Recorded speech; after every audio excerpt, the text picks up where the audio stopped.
ಬಹದ್ದೂರ್ಘಟ್ಟ ಗ್ರಾಮದ ಶ್ರೀ ತರಳಬಾಳು ಜಗದ್ಗುರು ಹಿರಿಯ ಪ್ರಾಥಮಿಕ ಶಾಲೆಯಲ್ಲಿ ಇಂದು ಕನ್ನಡ ರಾಜ್ಯೋತ್ಸವವನ್ನು ಆಚರಣೆ ಮಾಡಲಾಯಿತು. ಇನ್ನು ಈ ವೇಳೆ ಶಾಲೆಯ ಸಲಹಾ ಸಮಿತಿ ಅಧ್ಯಕ್ಷ ಕೆಜಿ ವಿರೂಪಾಕ್ಷಪ್ಪ ಅವರು ಮಾತನಾಡಿದ್ದು, ಕನ್ನಡ ನಾಡು ಶ್ರೀಗಂಧದ ಬೀಡು. ಇನ್ನು ಕನ್ನಡ ಬಾವುಟದ ಹಳದಿ ಬಣ್ಣವು ಕನ್ನಡಾಂಬೆಯ ಅರಿಶಿಣ ಮತ್ತು ಕುಂಕುಮವನ್ನು ಸೂಚಿಸುತ್ತದೆ ಹಾಗೂ ಹಳದಿ ಬಣ್ಣವು ಶಾಂತಿ ಸೌಹಾರ್ದತೆ ಸೂಚಿಸಿದರೆ, ಕೆಂಪು ಬಣ್ಣ ಕ್ರಾಂತಿಯ ಸಂದೇಶ ನೀಡುತ್ತದೆ.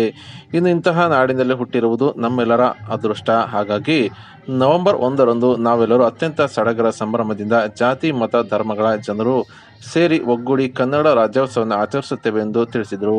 ಇನ್ನು ಶಾಲೆಯ ಮುಖ್ಯ ಶಿಕ್ಷಕರಾದ ಎನ್ ರಾಜಕುಮಾರ್ ಅವರು ಮಾತನಾಡಿದ್ದು, ಕನ್ನಡ ನಾಡಿನಲ್ಲಿ ಆಳ್ವಿಕೆ ನಡೆಸಿದ ರಾಜವಂಶಗಳ ಬಗ್ಗೆ, ಕನ್ನಡ ನಾಡು ನುಡಿಯ ಬಗ್ಗೆ ಹೇಳಿದರು.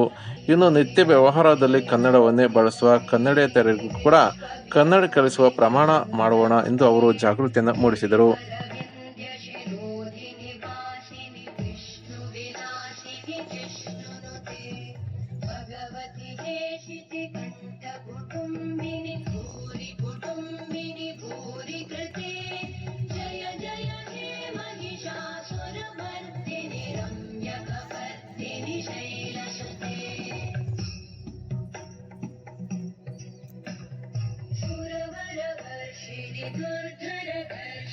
दुर्मुखवर्षिणि हर्षरते त्रिभुवनपोषिणि